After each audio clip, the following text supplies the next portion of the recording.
Call it the Rand Revolution. The recent spat between Kentucky Senator Rand Paul and New Jersey Governor Chris Christie is just the latest public display of the threat to the establishment posed by the junior senator from the bluegrass state. In January, Mitch McConnell's campaign manager, Jesse Benton, the mouthpiece for Ron Paul's 2012 presidential bid, had this to say about his current gig. Between you and me, I'm sort of holding my nose for 2 years because what we're doing here is going to be a big benefit to Rand in 16. So that's my long vision. Youch. But the divided loyalties of the senator's senior chief operative are more than just wishful thinking. Rand Paul is laying the groundwork for the most right-wing presidential bid in modern history. So far, the idea is not entirely impossible. Paul's PAC, Rand PAC, has raised nearly $1 million in the first half of this year, and Paul has been privately courting GOP mega donors like the Koch brothers, who donated $17,000 to his campaign committee. But Paul is as radical as he is ambitious. His budget, which managed to be to the right of Paul Ryan's budget, would privatize both Social Security and Medicare, raise taxes on middle-income earners, and abolish the Departments of Education, Housing, and Urban Development, and, of course, PBS. Paul is either unaware or unapologetic about his budget's impact on the middle class, telling Bloomberg's Josh Green, "I am very serious about making the party more inclusive, making it a party where every ethnic group is welcome. That includes trying to grow our party within the working class."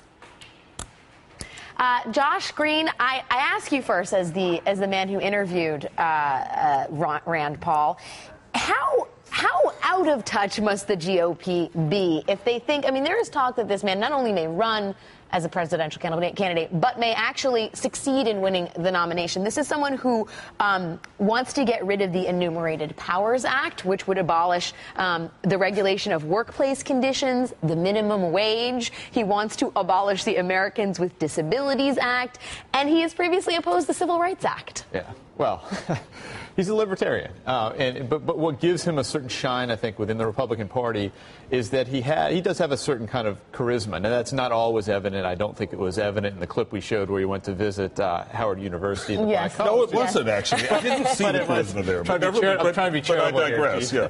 But you know, theoretically to the Republican base, he offers an alternative to the kind of, staid establishment, Mitt Romney-ish kind of leading figures that they've had, and therefore is attractive as a potential nominee, especially to the kind of Tea Party component of the Republican base. I will say, we have with us as well economic policy reporter for the New York Times, Annie Lowrey. Annie, part of the Rand Paul mystique, if you will, is this idea that he has a sort of broad coalition of young people, old people, emphasis on the young people, which the GOP has had a very hard time recruiting.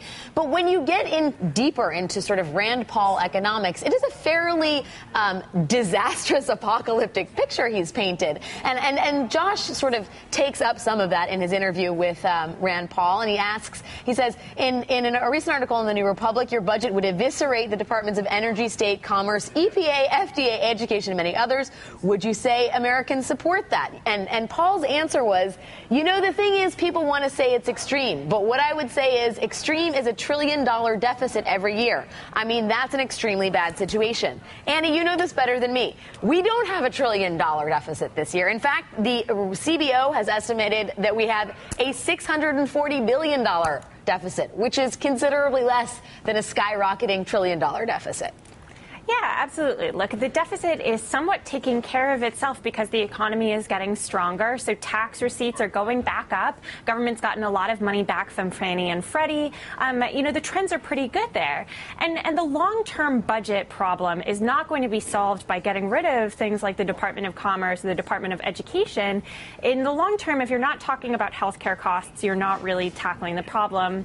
And he does have proposals to hold in healthcare costs, but they would do so in really unpopular ways, right? Privatizing Medicare is not something that the American public is terribly interested in. It's, in fact, really, really unpopular. And so I think the broader issue for him is that, he might have these pockets of popularity. He might be popular among especially some young Republicans or some very libertarian Republicans. But I think when you're thinking about a general election, it's really hard to imagine those ideas swaying enough voters to beat a more moderate candidate. And Eugene, ideological purists security may be in vogue in this season. Yeah. But when it comes down to it, I mean, even Rand Paul has been stymied by his sort of purism on defense concerns. He was talking vilified drone strikes, and then at the same time, weeks later, said, well, you know, I wouldn't oppose a drone strike to get a guy who had just robbed a liquor store. Yeah, I mean, which that really, sort of like throws out the civil libertarian argument. Yeah, just completely. You know, you shouldn't have elaborated on it in that way.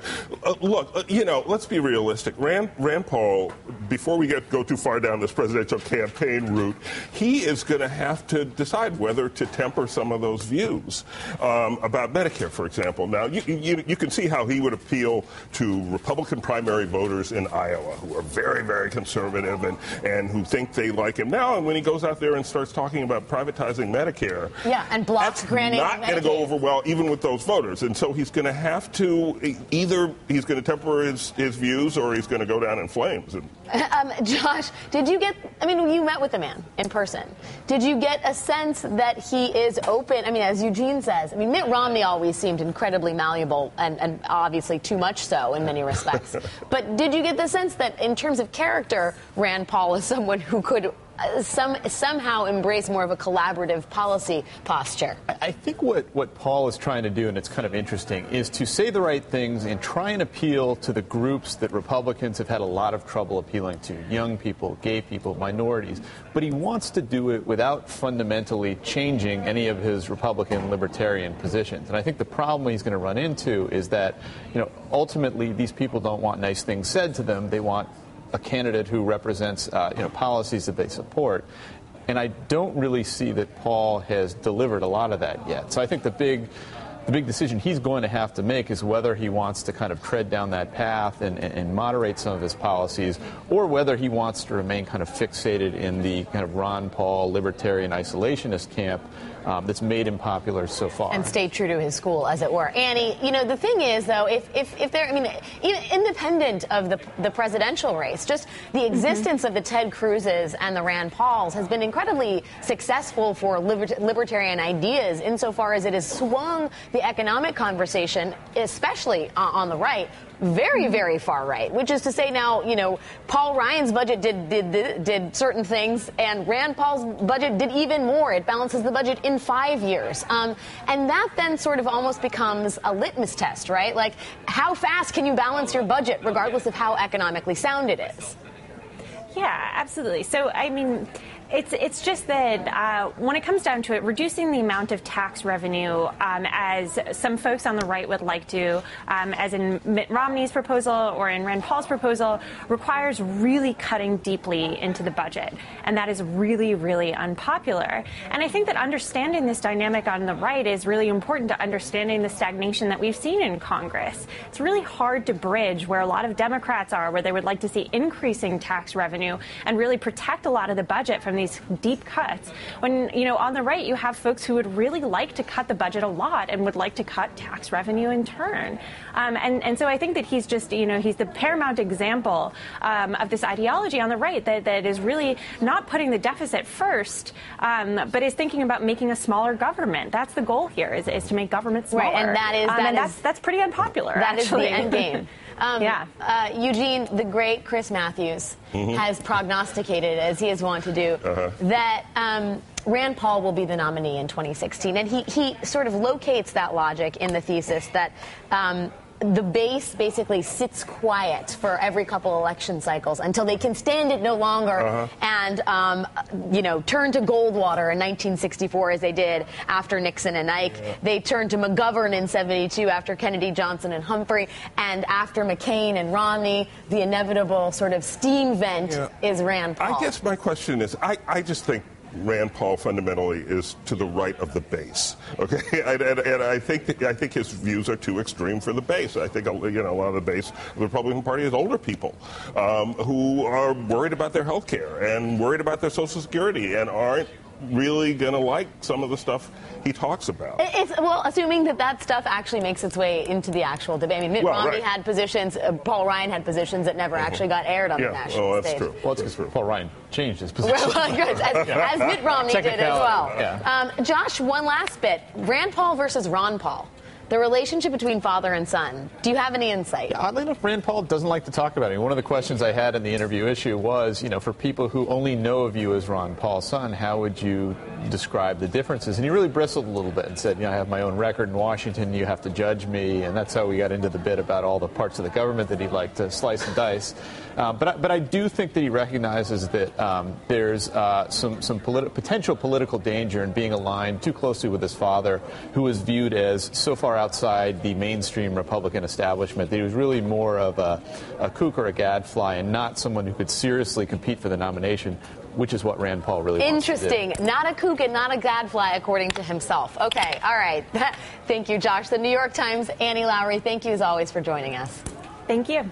Coming up, Anthony Weiner may only have support among 10% of New York Democrats. He may have doors being slammed in his face. He may even have lost the endorsement of his former sexting partner. But America, Anthony Weiner is still running for mayor. We will talk about how Anthony Weiner's race to nowhere is still there in nowhere. That's just ahead.